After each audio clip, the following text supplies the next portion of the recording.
وہ اطمینان بھرے انداز میں سامنے میز پر کھلی فائل پر نظریں دوڑاتے ہوئے بولی تھی۔ وردہ پلیز تم انکل سے بات تو کرو، دیکھو میں اکیلا ہوتا تو بات اور تھی، اب میرے ساتھ سمیہ بھی ہے اور تم اچھی طرح جانتے ہو کہ ابو امی مجھ سے کس حد تک بدزن ہے۔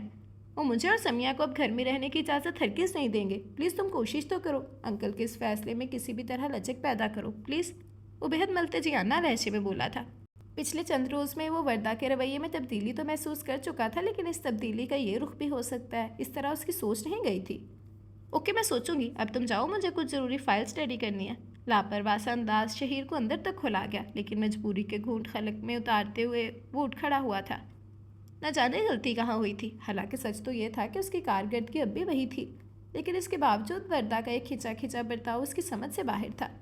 پچھلے ماہ اس کی تنخواہ میں بھی کسی وجہ کے بغیر کمی کر دی گئی تھی، لیکن اب فلیٹ کی متوقع واپسی اسے پریشان کرنے کے لیے کافی تھی، اور اس کی پریشانی کا اصل دور اگلے ہفتے سے شروع ہوا تھا۔ فلیٹ کی چابی کے ساتھ ساتھ اس نے ایک ہفتے کی رخصت کی درخواست بھی وردہ کی ٹیبل پر رکھی تھی، اور وہ اس لمحے ذہن میں اٹکی رہائش کی پریشانی کے سبب وہ وردہ کے لبوں پر کھیلتی تمسخرانہ مسکراہٹ پر غور نہیں کر پایا تھا۔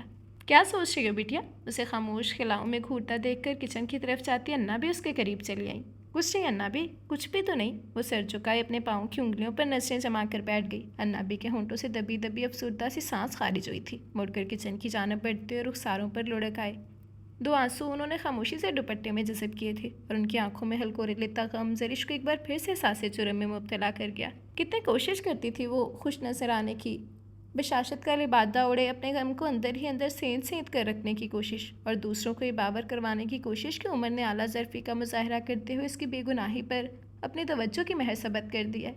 لیکن کبھی کبھی وہ ہار جاتی تھی، اندر کی ناآسودگی چہرے پر آ رقم ہوتی۔ عمر کے تلخ رویے سے قطع نظر اس کی ماں منیبہ کا سلوک اگرچہ اس کے ساتھ خاصا بہتر تھا، اور یہ شاید انہی کی تنبیہ تھی کہ عمر کے الفاظ کی کڑواہٹ کسی حد تک کم ہوئی تھی، لیکن اس سے زیادہ نہ دینے کا اپنا عہد وہ بخوبی نبھا رہا تھا۔ زرش نے کبھی نہیں سوچا تھا کہ زندگی کو اس ٹھپ پر بھی گزرنا پڑے گا۔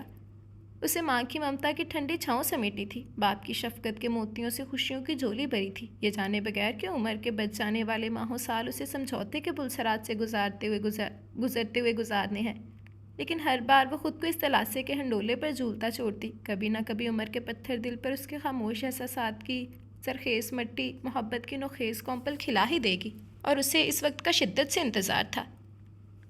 عمر تمہارے ساتھ واقعی بہت زیادتی ہوئی ہے، ایک تو اتنی بڑی ٹریجڈی کا سامنا اور مزید ایک نئی آزمائش، یعنی عمر بھر کا توق ڈرائنگ روم کے باہر سے گزرتی زرش کو دیکھتے ہوئے وردہ نے کچھ لمحہ قبل ہونے والی گفتگو کا رخ خوبصورتی سے موڑا تھا۔ زرش نے ہاتھ میں اترتی لرزش پر بمشکل قابو پاتے ہوئے دودھ کے گلاس کو مضبوطی سے تھاما۔ بس کیا کیا جا سکتا ہے، بعض فیصلے پچھتاواؤں کی طرح ساری زندگی دامن سے چپٹے رہتے ہیں۔ عمر کی طویل ٹھنڈی سانس اس کے احساسات کو منجمد کر گئی، لرزتے قدموں سے وہ منیبہ آنٹی بیگم کے کمرے تک پہنچی تھی۔ کچھ لمحے اسے سانس بحال کرنے میں لگے تھے۔ لے امی دودھ پی لے، تھکی تھکی آواز، مزمل انداز۔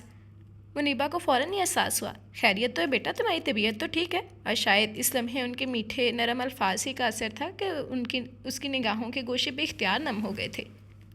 ایک بات یاد رکھنا بیٹا، بے قصور اور بے گناہ شخص خواہ کتنا ہی بے بس کیوں نہ ہو جائے، خدا اس کی مدد ضرور کرتا ہے، لیکن ایک شرط ہے کہ ہمت نہیں ہارنا، ثابت قدمی سے مقابلہ کرنے سے انسان فتح یاب ہوتا ہے۔ منیبہ کتنی ہی دیر اسے اپنے ساتھ بٹھائے سمجھاتی رہی تھی، انہیں یہ لڑکی پہلے دن سے ہی بہت معصوم لگی تھی، اس کی آنکھوں میں بسی بے اعتباری وہ کھرچ پھینکنا چاہتی تھی اور وقتاً فوقتاً اس کی کوشش بھی کرتی تھی۔ شوہر اور اکلوتے بیٹے کی بے تحاشا مصروفیت نے انہیں بے حد تنہا کر دیا تھا۔ سمیہ عمر کی پسند ضرور تھی، لیکن ان کی منچاہی بہو بن کر اس گھر میں آئی تھی، پھر بھی انہیں ساس سے زیادہ کا درجہ وہ کبھی نہیں دے پائی۔ دن کے کچھ لمحات ان کے ہمراہ گزار کر وہ گو اپنے فرض سے سبکدوش ہو جایا کرتی تھی۔ بہو کا سکھ انہیں زرش کے وجود سے ملا تھا، اس کی سلیقہ مند اور وہ فاشوار فطرت نے چند ہی دنوں میں ان کا دل جیت لیا تھا۔ زرش کی خاموش نگاہوں میں چیختا ادھورا پن ان کی جہان دیدہ نگاہوں سے پوشیدہ نہیں تھا، لیکن اس معاملے میں وہ خود کو کسی حد تک بے بس سمجھتی تھی۔ وہ خود عمر کی الجھی سخت طبیعت سے ہمیشہ ہی خائف رہتی تھی، اپنی زندگی کے فیصلے کرنے میں وہ ہمیشہ خود مختار رہا تھا، خواہ وہ وردہ سے شادی سے انکار کے حوالے سے ہو، خواہ سمیہ کو پسند کرنے کے حوالے سے۔ اس کی اس خود مختارانہ عادت ہی کے سبب منیبہ اب تک اس معاملے میں خاموش تھی، لیکن زرش کی ہمت بندانے میں وہ کوئی کسر نہیں چھوڑتی تھی۔ اس اجنبی سے ماحول میں زرش کو ان کا ساتھ اپنے کمزور ناتواں وجود کے لیے بہت مضبوط سہارے کی مانند لگتا تھا۔ شادی کے بعد آج پہلی بار اس نے خود کو اس اہتمام سے سنوارا تھا۔ قسمت اور تقدیر سے جنگ کرنے کی وہ کبھی بھی قائل نہیں تھی، لیکن منیبا کی روز روز کی نصیحت آموز باتوں اور نتاشا کی ہمت افزا محبت بھرے الفاظ نے اسے اس جنگ پر اکسایا تھا۔ اسے باہر کی جانب قدم بڑھانے سے قبل آخری بار اپنے سراپے پر ایک نظر دوڑائی۔ وہ قبول صورت تھی اور آج کے بھرپور اہتمام نے اس کی شخصیت کو بہت جاذبیت بخش دی تھی۔ دروازہ دھیرے سے کھول کر اسے باہر جھانکا۔ لاؤنج میں صوفے پر آنکھیں بند کیے وہ نیم دراز تھا۔ آج ہونے والی پارٹی کی وجہ سے وہ آفس سے جلدی واپس آ گیا تھا۔ اس کی نئی فیکٹری کا پچھلے ہفتے افتتاح ہوا تھا اور اس خوشی کو سیلیبریٹ کرنے کی غرض سے اس کے دوستوں نے گرینڈ پارٹی ارینج کی تھی، جس میں اسے اس کی مسز کے ہمراہ مدعو کیا گیا تھا۔ زرش کو اس بارے میں تمام تر تفصیلات منیبا نے مہیا کی تھی اور اس کے مسلسل انکار میں سر ہلانے پر پہلے اسے خوب لٹارا تھا اور پھر پیار سے سمجھایا تھا، اور بات کسی حد تک اس کی سمجھ میں آ ہی گئی تھی۔ اپنی اتھل پتھل ہوتی سانسوں کو ہموار کرتے ہوئے وہ دروازہ پورا کھولنے ہی والی تھی کہ لاؤنج کے بیرونی دروازے سے آتی وردہ کی چہکتی آواز پر وہ جہاں کی تہاں کھڑی رہ گئی تھی۔ ہیلو عمر، ہیلو۔ وہ اسے دیکھ کر سیدھا ہو بیٹھا۔ میں جانتی تھی کہ آج تو تم جلدی گھر آ جاؤ گے، وہ اس کے بہت قریب صوفے پر گرتے ہوئے بولی۔ زرش پہ اوس سی پڑ گئی تھی۔ وردہ کے آئے دن کی عمر کے ساتھ ہونے والی طویل نشستیں اور اس کے معنی خیز جملے زرش کو کئی مخفی حقیقتوں کا ادراک بخش چکے تھے۔ وہ کیسے بھائی؟ تمہیں کیسے اندازہ ہوا؟ عمر کی آواز میں حیرت تھی۔ اوفو بھائی، لاسٹ سنڈے بتایا تو تھا تم نے مجھے، وہ ہنسی تھی۔ ہاں یاد آیا، وہ بس مسکرا کر رہ گیا۔ میں بس نکلنے ہی والا تھا، تم چاہو تو اماں کے پاس بیٹھ جاؤ، اماں اندر اپنے کمرے میں ہیں۔ تو کیا تم اکیلے جاؤ گے؟ وردہ نے بھی اٹھنے میں دیر نہیں لگائی تھی۔ ہاں ظاہر ہے، لیکن تم نے تو بتایا تھا کہ تمہیں اپنی… ہاں کہا تھا۔ اس نے بات کاٹتے ہوئے صوفے کی پشت پر رکھا اپنا کوٹ اٹھایا۔ تو پھر یوں اکیلے جاتے ہوئے کیا اچھے لگو گے؟ ایسا کرتے ہیں ہم دونوں چلتے ہیں۔ سچ آج میرے لیے دن بہت بور تھا، صبح سے آفس میں فارغ ہی بیٹھی تھی۔ چلو اچھا، اب تمہارے ساتھ کچھ خوبصورت لمحات گزریں گے تو ساری بوریت دور ہو جائے گی۔ ایک گہری مسکراہٹ ہونٹوں پر لیے وہ بہت اطمینان بھرے لہجے میں بولی تھی، اور اس کے ان الفاظ پر جہاں عمر ایک لمحے کو ٹھٹکا تھا، وہیں کمرے میں بے جان ہوتے ذہن کو وہ مشکل سنبھالتی زرش کا پورا وجود گویا کسی زلزلے کی زد میں آ گیا تھا، اور فیصلہ کرنے میں اسے محض ایک لمحہ لگا تھا۔ آنکھوں میں دبا دبا غصہ لیے وہ ایک جھٹکے سے دروازہ کھول کر حیرت زدہ سے کھڑے عمر کے قریب آ کھڑی ہوئی تھی، اور اپنے جسم کی پوری توانائی صرف کر کے اس نے محض ایک لفظ ادا کیا تھا، چلے۔ وردہ کے وجود کو اس نے مکمل طور پر نظر انداز کر دیا تھا۔ عمر بیٹا، تم اب تک گئے نہیں؟ منیبا نہ جانے کب وہاں چلی آئی تھی۔ ان کی آواز پر ہی تینوں نفوس حرکت میں آئی۔ عمر فوراً ہی مڑ کر باہر نکل گیا۔ وردہ نے تنفر سے بچھے لب لیے زرش کے بنے سورے سراپے پر ایک نظر ڈالی تھی۔ وردہ تم کب آئی اور کھڑی کیوں؟ بیٹھو، منیبا اس کے ساتھ صوفے پر بیٹھتے ہوئے بولی تھی۔ نہیں آنٹی، بیٹھوں گی نہیں، کافی دیر ہوئی آئی ہوئی، اب چلوں گی، پھر رہوں گی۔ میرے گھر کا راستہ یہیں سے ہو کر تو گزرتا ہے، اور یوں میرا تو روٹ ہی یہ ہے۔ بہت جلد پھر چکر لگاؤں گی، لیکن فی الحال ایک ضروری کام یاد آ گیا ہے، اسے نپٹانا ہے۔ زہرخند لہجے میں وردہ کی زبان سے ادا ہونے والی زمینی الفاظ زرش کے دماغ میں ہتھوڑوں کی مانند برسے تھے، اور اس کی بات کی تہ میں چھپے مطلب نے اس کے سہمے ہوئے دل کو گویا مٹھی میں بین چھوڑا تھا۔ منیبا کی حوصلہ دیتی نگاہوں کا اثر تھا کہ وہ مرے مرے قدم اٹھاتی پورچ تک چلی آئی تھی، اور اس بات نے اسے بےحد حیران کیا تھا کہ وہ اب تک وہیں موجود تھا۔ چہرے پر ڈھیروں ڈھیر درشتگی لیے ڈرائیونگ سیٹ پر بیٹھا پہلو بدل رہا تھا۔ اس کا دل اس لمحے بھی اختیار چاہا تھا کہ مڑ کر واپس بھاگ جائے، لیکن پھر ڈرتے ڈرتے فرنٹ ڈور کھول کر بیٹھ ہی گئی تھی۔ فنکشن میں اسے ہاتھوں ہاتھ لیا گیا تھا۔ عمر کے تمام شادی شدہ دوست اپنی بیویوں کے ہمراہ موجود تھے۔ عمر بھائی، آپ کی مسز تو بہت ہی معصوم اور کیوٹ ہیں۔ کئی بے اعتماد کے ان توصیفی کلمات پر اس نے کچھ جھجکتے ہوئے عمر کے چہرے پر کسی احساس کو تلاشنا چاہا، لیکن ایک مبہوم سی مسکراہٹ کے علاوہ اسے وہاں کچھ نہیں ملا۔ غالباً ماحول ہی کا اثر تھا کہ وہ نہ صرف اسے مخاطب کر رہا تھا، بلکہ لہجے میں نرمی بھی موجود تھی، لیکن وہ کسی حد تک سمجھتی تھی کہ یہ ملمہ اس نے خود پر دنستہ چڑھایا ہے، اور اس کی اس سوچ کی تصدیق واپسی کے سفر نے بخوبی کر دی تھی۔ وہی دبیز خاموشی جو آتے وقت ان کے بیچ حائل تھی، واپسی پر بھی چوں کی توں قائم رہی تھی۔ نتاشا کی شادی کی تاریخ رکھ دی گئی تھی۔ زرش نے اسے فون پر ڈھیر مبارکباد دی تھی۔ دیکھو، عمر بھائی کو ضرور لانا اپنے ساتھ، اس کے بہت اصرار سے کہے گئے جملے پر وہ سچو پنچ میں پڑ گئی تھی۔ نتاشا کو مثبت میں جواب دے تو دیا تھا، لیکن اب عمر سے اس سلسلے میں بات کرنا اسے اپنی زندگی کا سب سے دشوار کام لگ رہا تھا۔ پھر اس رات سونے سے قبل اس نے کچھ جھجکتے ہوئے اس کے سامنے مدعا بیان کر ہی دیا تھا۔ میں کل امی کی طرف جا رہی ہوں، اگلے ہفتے نتاشا کی شادی ہے۔ اس نے بہت اصرار سے بلایا ہم دونوں کو۔ اگر آپ کو زحمت نہ ہو تو پلیز ایک دن کے لیے اسے ضرور آئیے گا، وہ میری بہت اچھی دوست ہے، آپ آئیں گے تو بہت خوش ہوگی۔ اس نے اپنی بات کا رد عمل اس کے سپاٹ چہرے پر کھوجنے کی ناممکن کوشش کی، لیکن حسب توقع ناکام رہی تھی۔ جواباً حد درجے اختصار سے کام لیتے ہوئے وہ لائٹ آف کر کے رخ دوسری جانب موڑ کر لیٹ گیا تھا اور بیٹھ کے دوسرے کونے پر سمٹی لیٹی زری ساری رات اس کی ہوں کا مطلب سمجھنے کی کوشش کرتی رہی تھی۔ ارے بھائی زرے شنا بھی کدھر ہے؟ ڈھیروں ڈھیر شاپنگ بیگز میں لدی پھندی نبیہ آنٹی نے اندر آ کر اجلت پر انداز میں استفسار کیا تھا۔ آنٹی وہ کچھ دیر پہلے گھر گئی ہیں، کہہ رہی تھی کہ تھوڑی دیر تک آ جائیں گی۔ نتاشا کے ہاتھوں پر نفاست سے مہندی لگاتی زریش ان کی آواز پر سیدھی ہوئی تھی۔ چلو اچھا ہے، اتنا ڈھیروں کام نپٹایا صبح سے انہوں نے، بلکہ میں تو یہی کہنے آئی تھی کہ کچھ دیر کے لیے گھر ہو آئیں۔ اب یہاں مہمانوں سے بھرے گھر میں 2 گھڑی سکون سے بھی بندہ کیسے لیٹ سکتا ہے؟ وہ مطمئن سی ہو کر پلٹ گئی تھی۔ لو بھائی بن گیا تمہارا چاند، دیکھ لو آدھا ہی بنایا، حقیقت کا بالکل درست نقشہ کھینچا ہے۔ نتاشا کا اپنے ہاتھ میں تھاما ہاتھ قدرے پرے ہٹا کر ناقدرانہ انداز میں چانچتے ہوئے اسے اپنی مہارت کو سراہا تھا، اور اگلے ہی پل نتاشا کی بھرپور قسم کی مصنوعی خف کی بری نظر پر کھلکھلا کر ہنسی تھی۔ جب سے اس کے علم میں آیا تھا کہ نتاشا کے ہونے والے وہ گھر میں چاند کے نام سے جانے جاتے ہیں، تب سے اسے نتاشا کے ساتھ چھیڑ چھاڑ کا مزید لطف آنے لگا تھا۔ محترمہ آدھے بال ہیں تو کیا ہوا، باقی تو سارے گن موجود ہیں ان میں، وہ اترا کر بولی تو زرش کی مدم ہوتی ہنسی پھر سے بلند ہو گئی تھی۔ کچھ دیر بعد نتاشا کی ڈھیروں کزنس نے کمرے میں دعویٰ بولا تو وہ تیار ہونے گھر چلی آئی تھی۔ ڈرائنگ روم سے آتی آواز ہی کسی مہمان کی آمد کی اطلاع دے رہی تھی۔ اس نے پردہ ہٹا کر اندر جھانکا تھا۔ اس کی بے معنی سی ہوں اس کے لیے زیادہ قابل اعتبار نہیں تھی، لیکن نہ جانے کہ اسے انتظار تھا، اور اس بے بنیاد بیاس انتظار کی تھکن نے اسے مائیوں مہندی کے فنکشنز میں بہت بے چین رکھا تھا۔ تو وہ چلا آیا تھا، اس کے دل میں جیسے کہ چراغ ایک دم روشن ہوئے تھے، تو گویا کہیں نہ کہیں تھوڑی بہت گنجائش موجود ہے۔ نتاشا کی رخصتی کے وقت اس سے گلے مل کر پھوٹ پھوٹ کر روئی تھی، اور اس لمحے کچھ فاصلے پر کھڑے عمر کی نگاہوں کے برف احساسات میں اسے ایک پل کو گرم جذبوں کی حدت ابھرنے کا شائبہ ہوا تھا، لیکن شاید یہ اس کا وہم ہی تھا۔ عمر کچھ دیر سے ہی آئیں گے، کہہ رہے تھے کہ کچھ ضروری کام ہے۔ ہر اتوار علی صبح وردہ کا آدھا مکنا اسے ایک آنکھ نہیں باتا تھا۔ آج عمر کسی کام کے سلسلے میں صبح ہی نکل گیا تھا، اور نہ جانے کس طرح اپنی تمام تر ہمت مجتمع کر کے اس نے عمر کے کمرے میں موجود CD پلیئرز پر چلتی دھن پر سرتنتی وردہ سے یہ کہہ دیا تھا۔ اوہ آئی سی۔ صوفے پر پھیلی بیٹھی وردہ نے قریب رکھا ریموٹ اٹھا کر CD پلیئر آف کر دیا۔ تو عمر تمہیں یہ بتا کر گیا ہے کہ وہ دیر سے آئے گا؟ اس کے لہجے میں تصحیق کی بھرپور آمیزش تھی۔ ہاں؟ لہجے کی ہکلاہٹ اس کے جھوٹ کی واضح چگلی کھا رہی تھی۔ وہ مان اس سے ملا ہی کب تھا جس کے بل بوتے پر وہ اپنی بات زور دے کر منوا سکتی۔ لیکن مس زرش توفیق، تم اتنی اہم پوزیشن پر کب سے فائز ہو گئیں کہ وہ تمہیں اپنے شیڈیول سے باخبر رکھنے لگا ہے؟ وہ زہر میں بجھی مسکراہٹ چہرے پر سے جائے اس کی اڑی اڑی رنگت سے محسوس ہوتے ہوئے بولی تھی، اور زرش کا زرد ہوتا چہرہ اسے ہمیشہ کی طرح اپنے اندھیرے میں چلائے گئے تیر کے نشانے پر لگنے کا واضح ادراک سونپ گیا تھا۔ تو کیا عمر نے اس کے اندر جیسے چھن سے کچھ ٹوٹ گیا، اور اس ٹوٹے مان کی نوکیلی کرچیوں کا تمام تر کرب اس کی نگاہوں میں دھر آیا تھا۔ وہ شب و روز کا یہ سفر آس پر کاٹ رہی تھی کہ کبھی نہ کبھی تو قسمت کی ہتھیلی پر اس کے نام کا تارا چمکے گا۔ عمر کے اس رویے کا تذکرہ تو اس نے خود سے بھی نہ کیا تھا، لیکن آج سامنے کھڑے اس نفس نے ذلت کا جو احساس اسے سونپا تھا وہ اس کی برداشت سے کہیں زیادہ تھا۔ بمشکل خود کو سنبھالتے وہ واپس مڑی، لیکن وردہ لپک کر اس کے سامنے آئی تھی، اور جب بولی تو لہجے میں طنز کا عنصر بے حد نمایاں تھا۔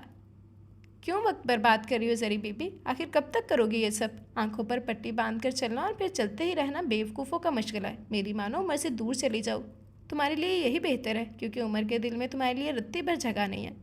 اس کا دل، اس کا وجود، وہ پورے کا پورا میرا ہے، صرف میرا۔ عمر اور میرے بیچ تم میری ہی غلطی سے آئی ہو، اور میں ہی اب اس غلطی کی تلافی کروں گی، کیونکہ میں ہر راستہ اپنے حق میں ہموار کرنا اچھی طرح سے جانتی ہوں۔ تم سمجھ رہی ہو نا میری بات؟ وہ دونوں ہاتھ دونوں طرف میں پھیلائے دروازے کے بیچوں بیچ کھڑی تھی۔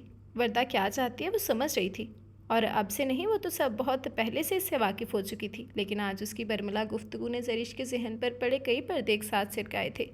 وہ جب پھٹی پھٹی نگاہیں لیے ساکت کھڑی تھی۔ تمہاری آنکھوں میں جو تحریر ہے نا، وہ بالکل صحیح ہے۔ جو کچھ تم اس وقت سوچ رہی ہو بالکل درست ہے۔ تم پہلے ہی بہت ذلیل و خوار ہو چکی ہو عمر کے ہاتھوں، لیکن اب اگر میری بات نہیں مانو گی تو بہت جلد یہ فریضہ لوگ بھی ادا کر سکتے ہیں۔ ننھا سا پرس دھیرے دھیرے جلاتے ہوئے اس کے انداز میں بلا کا سکون تھا۔ زرش کے چہرے پر دھیرے دھیرے تناؤ کی کیفیت بڑھتی جا رہی تھی، اور اس سے قبل کہ وردہ اپنی گندی سوچ کا زہر اس پر مزید انڈھیلتی وہ پھٹ پڑی تھی۔ مس وردہ، تم جیسی عورتیں نسوانیت کا وقار مجروح کرتی ہیں۔ مجھے تو تمہیں عورت کہتے ہو بھی شرم آتی ہے۔ ادھورے وجود کی مالک، ادھوری عورت ہو تم۔ زرش کے لہجے میں شدید حقارت تھی۔ تم ایسی کشتی میں سوار ہونے کی کوشش کر رہی ہو جو کبھی تمہاری نہیں تھی، نہ پہلے کبھی تھی، اور نہ میرے ہوتے ہوئے بھی تمہاری ہوگی۔ اور ہاں، تمہارے مکار ذہن نے اس کشتی کے سوار کو ایک بار ضرور استعمال کر لیا تھا، لیکن یہ نیا سوار اتنا کمزور ہرگز نہیں ہے کہ تمہاری شاطرانہ چالوں اور ذلیل سوچوں سے ڈر جائے۔ یہ اپنی جگہ کبھی نہیں چھوڑے گا، خواہ اسے پتوار ملے یا سمندر میں بے آسرا چھوڑ دیا جائے، وہ بھی اف نہیں کرے گا۔ جانتی ہو کیوں وردہ بی بی؟ وہ تن سے مسکراتے ہوئے ایک پل کو رکی تھی۔ وردہ کے پھڑ پھڑاتے نتنوں اور سرخ ہوتے چہرے سے بے نیاز اگلے ہی لمحے پھر سے گویا ہوئی تھی۔ اس سوار کے دل میں امید نہیں محبت رہتی ہے۔ عمر کی محبت جو ایک امید کی طرح چاہنے اور پھر پانے کی حسرت یہ دل میں بیدار نہیں ہوتی، بلکہ اس کا وجود چاہنے سے شروع ہوتا ہے اور چاہنے پر ہی ختم ہو جاتا ہے۔ تمہاری ناکام امید بھی تمہاری سوچ کے زاویوں کی طرح بری طرح گل سڑ چکی ہے، اور تمہارے لیے بہتر یہی ہے کہ تم اس تفن زدہ وجود کو اٹھائے خاموشی سے عمر کی زندگی سے نکل جاؤ۔ اور ہاں، ایک بات میری یاد رکھنا، تمہارے کام آئے گی، وہ یہ کہ ہر مرد اپنا حق اپنی عورت ہی کو دیتا ہے، جلد یا بدیر، کیونکہ یہی قانون فطرت ہے۔ اگر تمہیں کوئی حق چاہیے تو تم میں جیسے بہت مرد ہیں دنیا میں، وہ تمہاری ڈیمانڈ پوری کر سکتے ہیں، لیکن اپنی غلط فہمی دور کر لو، عمر ان مردوں میں سے نہیں ہے۔ تسلیل اور خفت سے سرخ چہرہ لیے وردہ کچھ بھی کہے بغیر چھٹکے سے مڑ کر باہر نکل گئی تھی، اور وہ جو اب تک چٹان بنی کھڑی تھی ایک دم ڈہسی گئی تھی۔ مسلسل بہتے آنسوؤں میں وہ آج اپنے سارے دکھ بہا دینا چاہتی تھی، لیکن نہ جانے کتنے دکھ تھے کہ سیل رواں میں کمی ہی نہ آ رہی تھی۔ دروازے پر ہونے والے کھٹکے پر اسے سر اٹھانے پر مجبور کر دیا تھا۔ آنسوؤں کی پھیلی چادر کے اس پار کھڑا وہ چپ چاپ اسے دیکھ رہا تھا۔ وہ فوراً اٹھی تھی اور اس سے قبل کہ وہ تیزی سے اس کے قریب سے نکل کر باہر جانے کے اپنے ارادے کو عملی جامہ پہناتی، دوپٹہ پھر سے قدم بوسی کے لیے حاضری دے چکا تھا، اور اسے زمین بوس ہونے سے بچانے والے ان دو ہاتھوں کا لمس اس کے لیے بے حد اجنبی تھا، جنہیں تیزی سے جھٹک کر وہ کمرے سے نکل گئی تھی۔ میں نے ایک جگہ پڑھا تھا کہ احساس کمتری سے زیادہ خوفناک اور بری چیز کا نام احساس برتری ہے، اور میں ساری زندگی اسی احساس کا شکار رہا۔ میں عمر جواد، ایک فون کوالیفائڈ، ذہین اور بے حد سمارٹ نوجوان، اور سونے پر سہاگا امیر کبیر والدین کا اکلوتا بیٹا، کیا میرے مکمل تعارف کے لیے کافی نہیں ہے؟ میں آج تک اسی خیال میں مبتلا رہا کہ میرا متوازن ہر لحاظ سے مکمل اور شاندار تعارف یہی ہے، اور میرا حد سے بڑا احساس برتری ہی تھا کہ میں جو تقابلی جائزے کی الف بے سے بھی نابل تھا، موازنے کا ترازو اٹھائے بنا سوچے سمجھے کھڑا ہو گیا، اور اب تک یوں ہی کھڑا تھا۔ وردہ دورانی، میری زندگی کے پلیٹ فارم پر کھڑی پہلی لڑکی، شوخ، تیز ترار اور سب سے بڑھ کر بے تحاشا حسین، اور یہ تمام بیان کردہ خوبیاں ہی میرے لیے اس کی ذات کو رد کرنے کا جواز بنی۔ وجہ وہی میرا احساس برتری جو ہر لحاظ سے مکمل اس لڑکی کو میرے مقابل کھڑا ہرگز برداشت نہیں کر سکتا تھا، سو اسے میں نے بڑی آسانی سے اپنی زندگی سے الگ کر دیا، اور ایسا کرتے ہوئے میری انا پرست فطرت کا وقار میری اپنی ہی نظروں میں مزید بلند ہوا تھا۔ اور اس کے بعد سمیہ، میری زندگی کے پلیٹ فارم پر موجود دوسری لڑکی، میرا خیال تھا کہ وہ میرے ساتھ چل سکتی ہے، غریب گھر کی ایک ایسی لڑکی جس کی ساری عمر خواہشیں دباتے اور محرومیاں اوڑھتے گزری ہو، اس میں بھلا اپنی واحد خوبصورتی، حسن کا احساس کس طرح اجاگر ہو سکتا تھا؟ لیکن اس بار میں غلطی کر گیا۔ غریب گھر کی اس احساس کمتری میں گری لڑکی کو اپنے حسن پر جو بلا کا ناز تھا، وہ شادی کے چند دن بعد ہی مجھ پر افشا ہو گیا تھا، لیکن میرے اندر موجود وہ حاکمیت پسند شخص اس کی اس برتری کو برداشت کرنے کا حوصلہ ہرگز نہیں رکھتا تھا، لہٰذا اپنے اندر کے احساس برتری کی تسکین ہی کے لیے میں نے تنستہ روش اپنا لی۔ اس کے خوبصورت اور بے حد پرکشش سراپے کو میں جان بوجھ کر نظر انداز کرتا تھا، اور میری عقل مندی سے اسے بہت جلد احساس ہو گیا کہ اس کی یہ ثانوی نوعیت کی برتری میرے نزدیک کوئی حیثیت نہیں رکھتی۔ اور اس کے بعد میری زندگی کے پلیٹ فارم پر زرش جیسی قبول صورت لڑکی بہت عجیب حالات میں آ ٹھہری، اور اس روز سے میرا احساس برتری کے ضم میں اکڑا وجود ریسا ریسا ہونے کے مراحل میں داخل ہوا تھا۔ یہ میرا ذاتی خیال تھا کہ زرش کے بھائی نے جو میرے لیے زیادتی نہیں کی تھی، اس کی وہ بھی برابر کی سزاوار تھی، اور اپنی دانست میں میں نے اسے ایسی سزا دی تھی جو کسی بھی عورت کے لیے تختہ دار پر ٹانگ دینے کی ہی مترادف ہوتی ہے، اور مجھے پورا یقین تھا کہ وہ بہت جلد ہار مان کر میری زندگی سے نکل جائے گی۔ لیکن ہوا بالکل برعکس۔ میں جو اب تک زندگی کے مختلف زاویوں سے دیکھتے ہوئے اپنی مرضی سے اپنا سفر متعین کرتا رہا تھا، میرے لیے رکاوٹ ناقابل قبول ہونے کے ساتھ ساتھ ناقابل یقین بھی تھی۔ وہ حوصلے، صبر اور بے لوث محبت کی تنی چھت ثابت ہوئی تھی، جس نے میرے احساس برتری کی آگ میں جلستے وجود کو اپنے سچے جذبوں کی ٹھنڈی پھوار سے بھگو ڈالا تھا، اور میں غیر محسوس انداز میں دھیرے دھیرے اس کی طرف مائل ہوتا چلا گیا۔ اور مزے کی بات تو یہ ہے کہ اس حقیقت سے خود ہی بے خبر تھا، حالانکہ بالکل سامنے ہی کی تو بات تھی۔ اس روز پارٹی میں وہ کس ہردرمی سے اپنا بھرپور استحقاق استعمال کرتے ہوئے میرے ساتھ چلی آئی تھی، اور میں جو اسے روکنے کی پوری قوت رکھتا تھا اسے روک نہیں سکا۔ کیوں؟ اس وقت تو میں محسوس نہیں کر پایا، لیکن آج مجھے احساس ہو رہا ہے شاید میرا دل اس لمحے خود اس کے ساتھ کا مطمئن نہیں تھا، اور پھر اس کی دوست کی شادی پر میں نہ چاہتے ہوئے بھی پہنچا تھا، صرف اس لیے کہ اس نے مجھ سے شادی کے بعد پہلی بار کوئی فرمائش کی تھی، اور اس کے لہجے کی وہ آس